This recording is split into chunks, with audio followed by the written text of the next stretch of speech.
welcome back to our channel. If you're new here, hi, my name is Anshula, and today we are going to be chatting about my favorite autumn books of all time. Some of these reads are recent fall favorites, but most of these stories are ones I love to slide out of my bookshelves or pop on my headphones and listen to time and again when the weather calls for piping hot mugs of tea, thick blankets, and walks in the woods.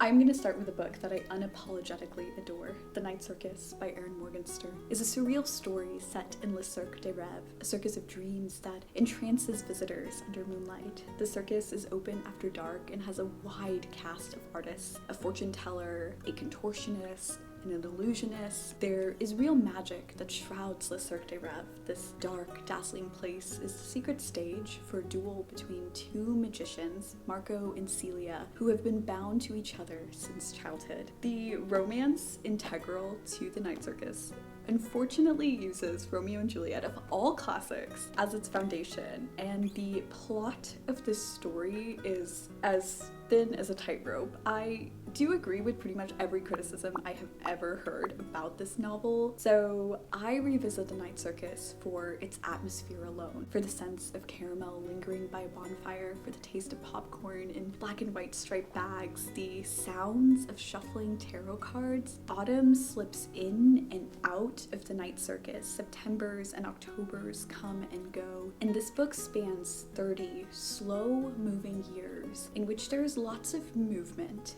but so little action. The circus travels from city to city to city, but the characters ensnared within the circus have little forward motion in their internal dialogues, their self-awareness, their relationships. So every time I read The Night Circus, I'm mostly just re-enthralled by all the performances, imaginative tense, concessions, and secrets Erin Morgenstern very slowly reveals. A story that I reread every autumn is The Earl King by Angela Carter. The Earl King is a teeny tiny tale in the Bloody Chamber, a short story collection that pulls from folklore and fairy tales. The Earl King draws from a legend, the legend of an elf who lurks in the woods and haunts children who enter a forest. This elf figure is slipped into Angela Carter's new original dark fairy tale set on a cold late October day in woods that enclose around a nameless female narrator who is lost and wanders towards the green-eyed Earl King. Angela Carter is a wordsmith. Her prose is so vivid and poetic, and this particular tale invokes autumn's withering, its discoloring and decaying. May I read you a passage? I promise her writing style is so pretty and beautiful, and I am obsessed. There were crisp husks of beech mast and cast acorn cups underfoot, and the russet slime of dead bracken, where the rains of the equinox had so soaked the earth that the cold oozed up through the soles of the shoes. Lancinating cold of the approach of winter that grips hold of your belly and squeezes it tight.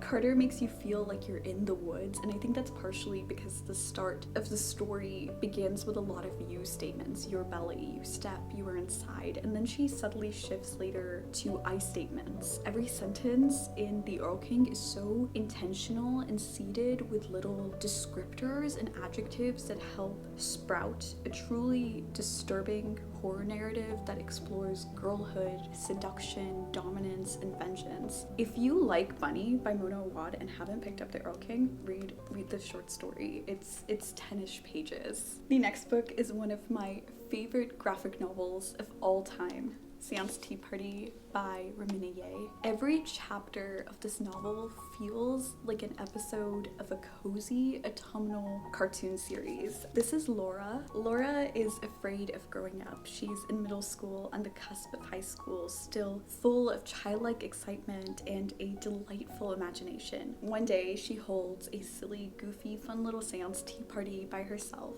and this tea party reconnects her with her childhood imaginary friend, who, as it turns out, all this time was actually a ghost named Alexa. Okay, we're good. So Laura and Alexa become besties. While they are in the companionship of each other, they learn to be less isolated. As Laura grows up, she gives herself permission to be part of a larger circle of friends. As a result, Laura and Alexa's relationship shifts. It doesn't tense or snap, but it slides almost frictionlessly in different directions. Seance Tea Party views friendships growing up and aging through the sweetest, most uplifting, hope-filled lens, and I love this book so much. A new favorite cozy fantasy that has found its way onto my bookshelf is Garlic and the Vampire by Brie Paulson. I also love the sequel, Garlic and the Witch. These books are marketed as standalones, but they feel more like a duology, so I recommend reading them in order. Garlic and the Vampire is aggressively cute. Garlic is an anthropomorphic vegetable in a little world of anthropomorphic veggies and fruits who tend to a witch's garden. Garlic doesn't want to meet a potentially bloodthirsty vampire who has been recently spotted in a nearby castle, but all the veggies are convinced she should be the one to confront this creature because maybe, hopefully, there is some truth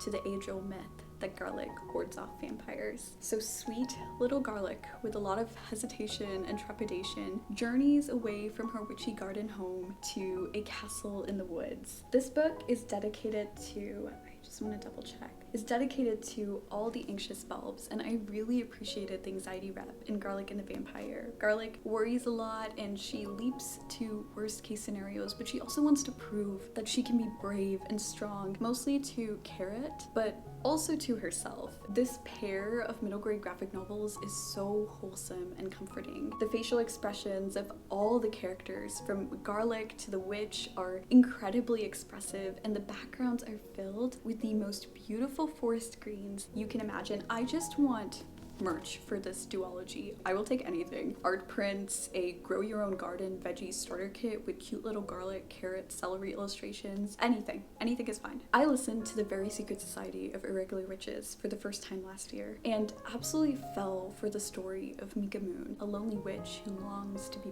part of a close community. Mika feels like she's always on the fringe of belonging, edging herself out of supportive spaces because there are strict rules that witches must follow. Witches need to conceal their magic, to hide a significant part of themselves so that people who have never encountered magic before don't catch glimpses of it. And the only time witches can meet is on the third Thursday of every third month. Never in the same location and never for long. But Mika wants to embrace her witchiness, so she makes witchcore videos online pretending to be a witch. And when Ian, who lives in Nowhere House, sees her content, he is convinced Mika is a real witch. And so he invites her to Nowhere House to train 3 young witchy wards in secret, and Mika needs to decide if this place, Nowhere House, with its charming caretakers, including a very grumpy librarian Jamie, are worth breaking the rules for, and if Nowhere House can become her forever home. I love this fantasy romance for how gently the story unfolds, for the charming dialogue, for how whimsical and naughty the magic in this world is. I listened to this book again in August this year when I was in a reading slump, and it was a steaming cup of comfort. I will admit the ending was not as cozy as I remembered. I'm not going to spoil this book in case you haven't read it or listened to it and it's on your TBR, but there is a solicitor that the caretakers of Nowhere House are concerned about. And as odious as the solicitor is, I personally don't think his actions warranted what the characters at Nowhere House did. And I did not like that their behavior towards him was even given justification in this novel. If this story was written from the solicitor's perspective, The Very Secret Society of Irregular Witches would be one breath away from horror. So I would not recommend this book if you are looking for the sustained coziness of Kiki's Delivery Service, or if you want a really intricate romance with characters that go beyond grumpy sunshine personalities. I feel like every character in the Secret Society of Irregular Witches is locked into either grumpy or sunshine trope dictated dynamics. That being said, this is my favorite autumnal romantasy novel. I think the distinction between niceness and kindness presented in The Very Secret Society of Irregular Witches will stay with me for a long time, and I liked hearing from Mika's Stardust glittered Disney Tinkerbell, but let's make it adult by sprinkling in profanities perspective, and I liked watching her learn to stand up for herself. I'm happy that she found love. If you are a big fan of witchy stories, cozy autumn books, and the found family trope, I think you will really enjoy The Very Secret Society of Irregular Witches. Another one of my favorite books to read in autumn is Northanger Abbey by Jane Austen. I first read this book way back when I was a junior in high school, and I thought Catherine Morland was the most relatable heroine Jane Austen ever wrote. And I just finished rereading this book, and I have to admit, Catherine Morland is just a teenager. She is 17 and she acts her age. She desperately wants to run into her crush. She fantasizes about dancing with Mr. Henry Tilney, and she is so deeply obsessed with 18th century Gothic novels. She is that girl who will not stop talking about her favorite books, so maybe I do still find her a little relatable. Whoops. In Northanger Abbey, Catherine travels to Bath. She makes a friend, Isabella, who wears her red flags right on her sleeve, but naive Catherine doesn't take notice of them easily. The one good thing that Isabella does is introduce Catherine to Gothic literature, and Catherine falls in love with reading, with books, with stories that have a terrifying edge. The first half of this novel is just Catherine going to dances, hanging out with her friends, and in the second half, she is invited to Northanger Abbey, and she projects all her Gothic fantasies onto this old building. This book overall is so funny, flirty, dramatic, over the top, and has a teen rom-com vibe. It's also a cheeky satire on old school Gothic novels. That being said, if you tend to gravitate towards adult romances, this Austen novel feels more YA. It is more focused on exploring friendships and one-sided crushes and Catherine's coming-of-age arc than a romantic relationship. And while I personally enjoy those aspects of this particular story, if you are craving a more mature Regency romance, read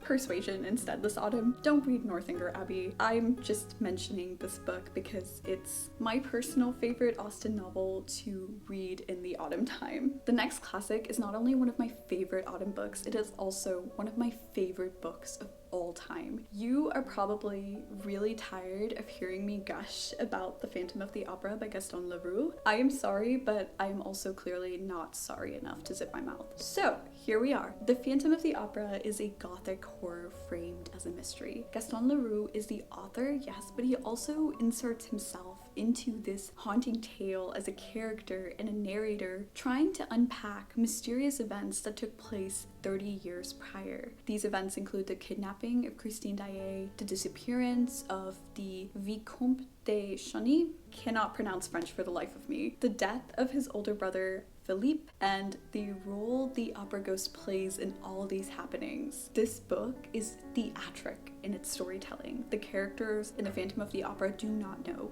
the definition of calm. They are frequently breathless, screaming, staggering, swooning. At one point, Raoul, who is trying to hold the attention of Catherine, just bursts into tears when she doesn't let him through a door. So if you don't like silliness in books, and you don't like the overuse of exclamation marks, fair enough, friend. I want to warn you that you will probably not vibe with The Phantom of the Opera. Exclamation marks are really Gaston Leroux's punctuation of choice. He probably utilizes an exclamation mark 400 times in The Phantom of the Opera, and I personally love it because the high energy matches the stage setting. This book is set in a Paris opera house, and to me, that location alone gives this story all the space in the world to be the level of over the top and dramatic that it is. I adore The Phantom of the Opera, the mystery, the faulty towers style of humor, the gothic creepiness that looms and heightens as you begin to understand how unhinged, frighteningly obsessive, and dangerously possessive the opera ghost Eric is. The next book is one that I would recommend if you want to read some scary stories. Maybe not at night, but in the evening.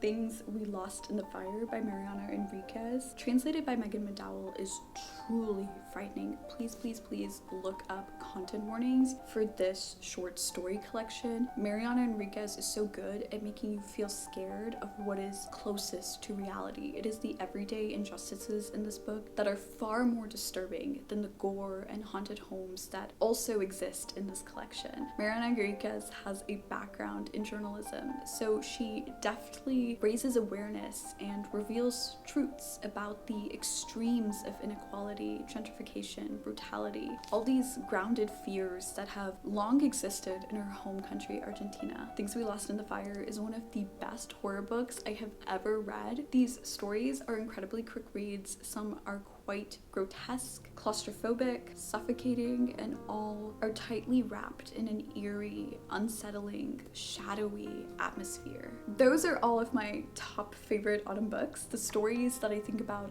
every single fall. Let me know all about your favorite autumn books because I am always looking for more stories to add to my never-ending TBR, and I love chatting with you in the comments about books. Thank you so much for watching. Bye guys!